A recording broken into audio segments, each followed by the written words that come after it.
తిరుమలలో వరాహస్వామి ఆలయం ముఖమండపం, అర్ధమండపం, అంతరాళం, గర్భాలయం అని 4 భాగాలుగా 3 ప్రాకారాలతోటి నిర్మించబడి ఉంది. గర్భాలయం మధ్యలో 1 అడుగు ఎత్తైన శిలావేదికపై 2 అడుగుల భూవరాహస్వామి విగ్రహం ప్రతిష్ఠించబడి ఉంది. ఈ స్వామి పై 2 చేతుల్లో శంకు చక్రాలతోటి ఎడమ తొడపై భూదేవిని కూర్చుండబెట్టుకొని చెవిలో తత్వబోధ చేస్తూ ఊర్ధ్వ పుండంతో విరాజిల్లుతూ ఉంటారు. ఆలయంలో ధ్వజస్తంభం లేనందువల్ల వరాహస్వామికి ప్రత్యేకంగా ఉత్సవాలు జరిపించే సాంప్రదాయం లేదు. మానవ రూపం దాల్చి ఉన్న శ్రీనివాసుడు పద్మావతితో పరిణయం జరిగే నాటికి కళ్యాణ ఖర్చులకు సైతం పైకం లేని నిరుపేద. ఆకాశరాజు కూతురితోటి వివాహం అంటే ఆడంబరంగా జరగాలి కదా.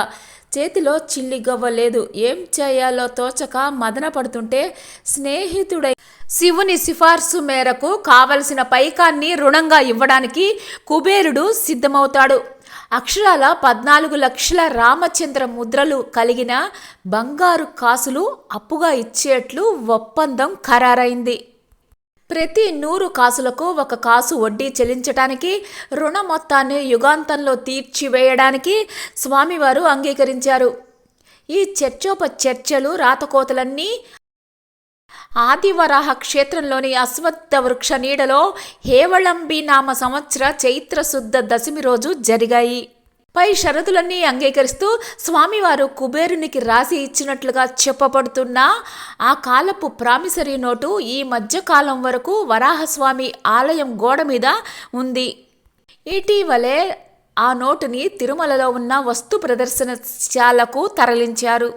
ఈ రాతకోతల సమయంలో కుబేరునికి సాక్షి సంతకంగా మొదట బ్రహ్మదేవుడు సంతకం పెట్టాడు. కుమారుడి సంతకం ఎలా చెల్లుతుంది అంటూ పెదవి విరిచాడు. తరువాత శివుడు ముచ్చటిగా 3వ సంతకం సత్యనిష్టకు మారుపేరైన అశ్వత్థ వృక్షాన్ని సాక్ష్యంగా పెట్టారు. తర్వాత రుణ మొత్తం శ్రీనివాసుని చేతికి ఇచ్చారు. శ్రీనివాసుడు ఆ షరతులన్నింటినీ తరతరాలుగా నెరవేరుస్తూనే ఉన్నాడు.